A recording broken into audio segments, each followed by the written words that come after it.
What's going on, guys? I got Dave here from YOP Finance. Dave, how you doing today, man?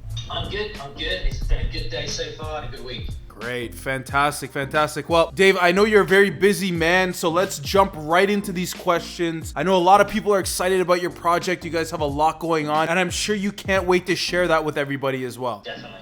It's been crazy since the launch a couple of weeks ago, and it's non-stop at the moment. So why don't you start off by telling us what your role is within the project, and then we'll take it from there. Sure. So I'm COO of Pluto Digital, who is the parent company of YOP, and YOP is one of our DeFi project. Simple as that, really. It's our Yield Optimisation Platform. So I'm part of the leadership team for the Yield Optimisation Platform, and we're basically trying to bring DeFi to everyone in the most accessible way possible. Generally speaking, how would you explain your project, let's say, to like a 10-year-old? You know, like for anyone who doesn't really know cryptocurrency, can you break that down even further and just kind of simplify it for them? Sure. I've had to explain it to a 9-year-old once, so he could get some money out of his dad. But I can pitch it for 10-year-olds as well, definitely. Okay, so it'd be a 10-year-old that knows DeFi, obviously. So where we sit and what YOP is we have a spectrum here. We've got Yearn at one end of the spectrum, so very accessible DeFi platform, accessible in as much as lots to choose from, lots of different protocols, but you're required to do your own research. There's a lot going on there. It could be intimidating for a new user, but it gives you the information that you want. At the other end of the scale, you've got your BlockFis, your sales tiers, that sort of thing. So really clean, not an unintimidating UI, UX, but it lacks some transparency. You add your crypto, you earn your yield. You don't really know where it's come from. You don't know what sort of fees are being taken in the background, but new to DeFi, you're going to feel comfortable doing that. So where YOP comes in is we kind of sit right in the middle. So what we're looking to do is we cater for people that they want to have that knowledge of where their crypto is going, the APY that they're earning and where it's coming from. So really getting the OG kind of knowledge and feeling of crypto that Yearn can provide. But at the same time, we want to deliver that in a way that someone that's getting into DeFi, maybe fairly new, just wants to be lazy. They need the information, but they don't want to do their own research. They just want to come along and go, right, here's a vault. I know where it's going. I know the protocols it's being put into. I know what APY I'm getting back. I know what sort of fees are being taken. Really transparent, really simple to use. Something you could go and give it to your nan, something you could go give it to your mum. Really straightforward. Something I see as kind of the next step for people that have got into crypto. So you've got people that have bought things, or they've bought their Bitcoin on Coinbase, and they've told their mates down the pub, and they're loving it. But the next step of what do I do with it? You need to put it to work. You want to put it in DeFi. These guys and girls that have gone to Coinbase, they're not going to suddenly jump into Yearn because it's a step too far. There's a leap there. And at the same time, if they want to do something that's a bit sexy with DeFi, they probably aren't going to go to your BlockFis because it's a bit, you put it in and it doesn't do it. Here you can get in there. You can take the knowledge that Pluto and YOP have provided, and you can turn around to your mates and go, I put it in a vault, it's one Bitcoin in a vault, it's earning me yield, and it's in convex, and it's in curve, and it's that next level of DeFi and crypto, but really trying to make sure that you can get in there, don't feel intimidated, and still get a great return. So some of our returns are 10x what Yield are earning, are providing you, sorry.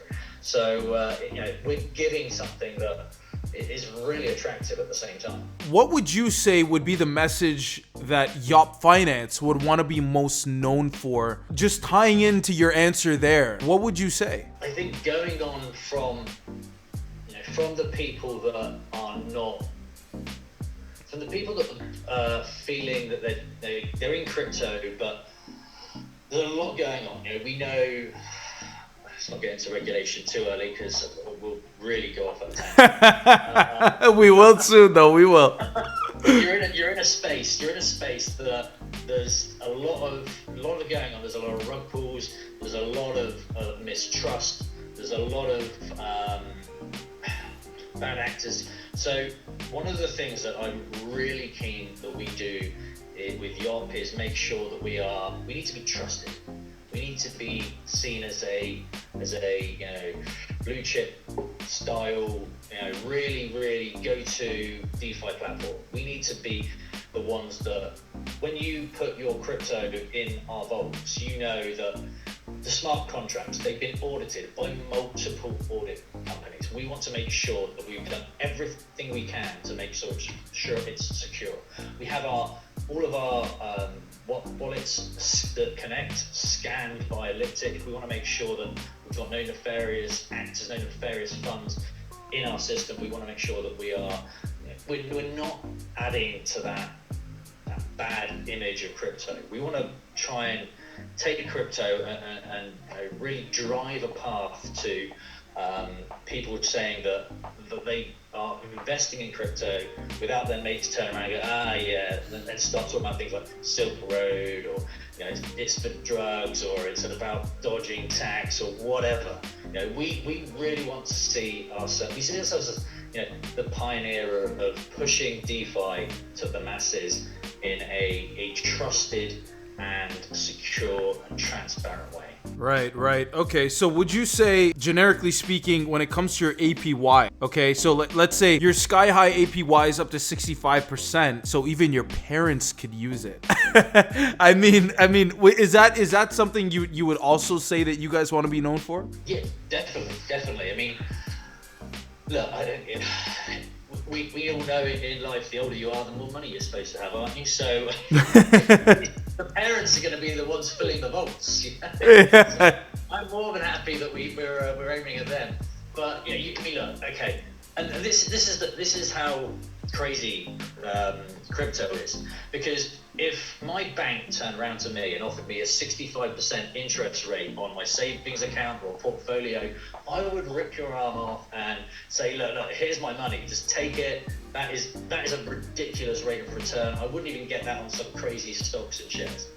You offer 65% to the crypto market and they laugh at you saying, that's it, which is ridiculous, because a lot of the people that are into DeFi, they're seeing returns of 8,000%, and these stupid numbers, they're not sustainable, and again, that's the high risk. You need to get in and out at the right time, and if you don't, you're going to get burnt. And when people sit down and say 65%, is that it? They're not looking at the big picture. As I touched on earlier, we want to be really user friendly. We want to be we want you to be a lazy person. We want to do the hard work for you. So I don't want you to have to put your crypto in the vault and have to check it every 5 minutes to make sure it's still there, to make sure that you're still earning that APY. Our emission schedule is a 10-year emission schedule. So we're not trying to burn everything in 6 months, a year, 18 months, 2 weeks, whatever whatever you're going to do to get these crazy APYs. We see this as a sustainable project. The emission schedule is 10 years. We plan to go beyond that. We've got the way the tokenomics are set up, that there's going to be a point where the emissions are no longer needed to keep sustaining that APY. But even if we fail at that aim, which I don't believe we will, I believe we'll be fine over 10 years. Still, that's 10 years of this sustainable, stable APY at 65%. That's 10x what you're going to get in year. Simple as that. And it's the way you achieve it as well, because you put in your, let's use Bitcoin or wrap Bitcoin because we're on the Ethereum chain at the moment. We are looking at other chains. We appreciate that gas fees are horrendous. So we are really, we've rejigged our roadmap. We are looking at seeing how we can really help people get those gas fees down, looking at other chains. But yeah, so let's say you take your wrap Bitcoin, you put it into a vault. We will take that and we put it into lending protocols. So we'll put it in Curve, we'll put it in Convex. We will, and we'll get very transparent about that. That will bring a base APY. What we then do is we then boost that APY using YOP tokens. Now, that will get you, but by just putting in your wrap Bitcoin in this example, you'll get a return, APY return. Now, what we do is we offer you a boost on that APY. If you take your YOP tokens and stake them and put them in through the app into the staking contract, if you can get a matching rate to your Bitcoin to your YOP, you can boost your APY up to 10x. And so you can look at, by staking and putting in the vault, you're then boosting your returns, your APY returns in the vault by 10x. So we're trying to create this ecosystem by ensuring that there's value in the token, we need utility in the token. There's other ways we're looking at utility in the token. The roadmap, again, it's rejigged all the time, but at the moment we're still looking at end of the year, start creating a DAO. Holding the YOP token, it's going to give you voting rights in that DAO. So there's many different utilities within this token, but the one that is active right now is using it to boost that APY in those vaults. Well, Dave, I can't help but to wonder, now I really want to pick your brain about the recent regulations around crypto. Do you want to speak on that a little bit? Sure. I'll try and keep it to a little bit. So, yeah, as I said, we struggle to be we struggle to be a little bit. We're a legitimate player in an unregulated market. Now, that is a difficult thing to be. It means that when you are looking at how you manage your business, how you compete with other people, it's not a level playing field. There's as I said already, one of the things I point out, our APY is only 65% only, which is brilliant. But you've got this crazy stuff out there at 8,000% and all these other things. Not having a level playing field makes it very difficult. Now there's plenty of other problems out there that not having regulation causes. We're hearing all about Terra and UST at the moment. The regulation that's being talked about with stable coins and things like that. So YOP is looking to get regulated within Gibraltar, and Gibraltar have a really, really impressive DLT blockchain regulation process, and we're currently going through that process, and hopefully, all things being well, we should get regulated by the end of the year. And this is going to open the door to many things for us. So one of the key things that's going to open the door for is the fiat on-ramp. So at the moment, to get into the vault, you need to take your wallet, connect it to YOP, and move your crypto into these wallets. Now, if we can get a fiat on-ramp, so we get regulated, we can get a fiat on-ramp, you will be able to go into our vaults from Google Pay or Apple Pay on your phone. So all of a sudden, regulated sounds like to a lot of people it's a four-letter word.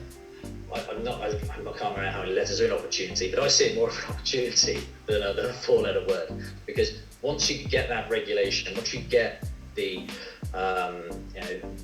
approval of some of the TradFi products like fiat on-ramps, you've got a lower barrier to entry to some of the consumers out there that they might not have thought about getting a wallet or thought about just buying crypto and how to move it around, you can just go to your phone, go, oh look, 20 quid, because we'll be on a better chain as well, low gas fee, 20 quid straight into a vault, earn your interest. And it makes life easy.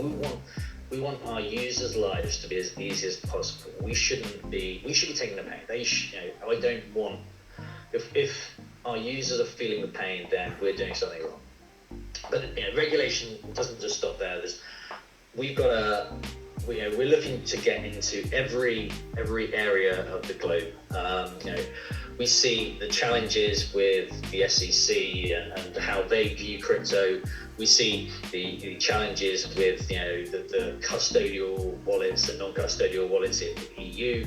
There's many different things that that are being talked about now. This is what makes it exciting at the moment, because you don't know what's coming next, and you can be involved with it. I'm meeting with the FCA in the UK in a few weeks, and I get to work with these great people and work out how we can regulate the space, but in a way that promotes innovation. We really need to make sure that we don't stifle innovation. And I think that's the danger at the moment. If you try and regulate crypto with traditional finance regulation, then you're going to hit these problems. There needs to be space to grow, because you only can grow with space, with the ability to innovate and try things. And it's finance. We don't really want to take the Facebook approach of move fast and break things, because when you move fast and break things lose their peg, and people lose money. We're not a big fan. Right. But so we need to be able to innovate, but we need to make sure we're doing it in a responsible way. Now, that being said, Dave, tell me this. When it comes to YOP in the long run, when it comes to YOP being within the DeFi space in the long run, what do you have to say about that? Right now, we're going for our beachhead, which is DeFi users, and we're trying to make their lives as easy as possible.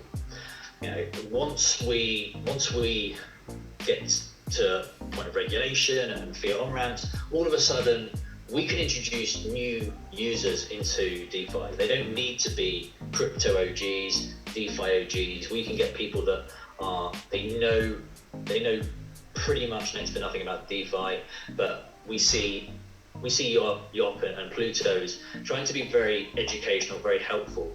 I know there's not many platforms out there that are trying to educate people about crypto. They're very keen to tell you how amazing their platform is and how to use their platform, but you don't see many going, oh, this is what yield farming is, this is what DeFi is, and this is how you do it, and all the other beautiful things that come with crypto. We really want to help educate users on the benefits of it, and not have them scared that they could come in and lose all their money. We don't want this fear mongering and FUD that's just completely unnecessary. So we see our user base expanding. We're definitely going to try and expand to people that are new to this space as well. It's definitely something we're looking at. And then there's the other side of it. There's the other side of it completely. So now we're finally coming out of COVID and people are allowed outside again, which is great when the weather's good. These crypto conferences, they're back up and running, but something's changed over the last 2 years. Something's really changed because people in suits are turning up to them now. Now, don't get me wrong, I have no problem with people in suits. I spent 10 years plus in the suit working for JP Morgan, so I have no problem with them. But seeing them at crypto conferences is different. It's very different. They have realized an opportunity, and institutional crypto and institutional DeFi is quickly becoming a thing. Now, these guys, again, they want risk-adjusted returns. They want to know that there is a safety net, or at least some sort of risk-adjusted appetite to it. They want to make sure that they're not just going to throw their money away and hope for the best. They need to make sure there's something that's going to that's going to catch them. So being regulating crypto, it's going to make it more attractive to institutions. It's going to make that, and that's where some of the big money can really help drive it. When you're in this crypto bubble, which we all are, because you get in it and you drown in crypto and you love it, and sometimes when you take a step out, you realize that it's not as big as you think it is. I mean, and that's weirdly relative though. I mean, the crypto industry is now worth more than 1.3 trillion. It's worth more than the housing market was when it collapsed in 2008. Now that's pretty crazy. That's some big numbers, but we all know about the mayhem that was caused last week. Everything going down, Terra and Luna just completely crazy. I know I look young, but I sat there reading the newspaper as I do on a Sunday. I don't think the word crypto was mentioned once, and I probably had one of the roughest weeks in crypto last week that I remember. And that's crazy that you can live in an industry that is so manic, and the numbers are in the trillions, and it's scaring. It's having ripples outside into the main markets. Yet when it's compared to a lot of the other mainstream things going on, it's a blip. And I think that's one of the reasons that a lot of the governments aren't jumping straight into regulation, because they don't see it as this huge thing on their radar yet. I think it's becoming bigger, and it's definitely getting there. But it's not this huge thing yet. But I see YOP is really making that impression. We need to get into that area. We need to start looking at the different areas. So like I said, target audience is DeFi, crypto OGs. We want to get into the point where we're educating, helping new people onto the platform, people that are getting into DeFi, really creating a user interface that is useful to them, that's not intimidating, that provides them with the analysis and the knowledge that we're doing for them with our analysts, and we're providing that real hard work for them. And at the other end, getting into working with these institutes and really helping them start to see the benefits of crypto in a safe and secure way. We put names and faces behind the team. When I talk to people in interviews like this, I really want people to see me and to see the team. We want to be transparent. We're in Discord, we're in Telegram, we're constantly talking to people. We don't hide. We really want to be out there, really making a difference. That was quite extravagant in that explanation. It really gives insight, on the market and what we can expect in the future. And what you're saying about the whole Terra and UST and Do Kwon now facing charges and all of that in Korea, really, as you say, scary, I mean, being such a young market, the crypto market's so young and the DeFi space so young, you're right. It's a greasy space, and you guys are one of the better players, right? And this obviously has to be something considered by potential investors, right? And taking away from the generalization aspect and kind of ruining it for all of the good apples, not putting them in the same category as the bad apples, right? So I'd like to say, Dave, thank you very much for that insight. Great job on this interview. You've answered all my questions today. We're out of time now. So I do want to thank you very much for tuning in. Was there anything that you wanted to say to the audience before we end off today's interview? Check out our socials, check out our Telegram, check out our Discord, check out our Twitter. Reach out, get engaged. We are, like I said, me and the team, we're all there. We're happy to answer your questions. Get involved, use the app, tell us what you think. We are looking to constantly update that and make sure that the user experience is the best we can achieve for you. If you don't like something, tell us. If you do like something, tell us. We like good news as well. Absolutely. Well, thank you very much again, Dave, and good luck with your project. You guys have something great cooking up in the works. And since your launch, as you said, you guys have been absolutely slammed and busy. So congratulations again on that. Thank you again very much for your time, sir. And we will hopefully see you again in the future. We will. Thank you very much. Thank you.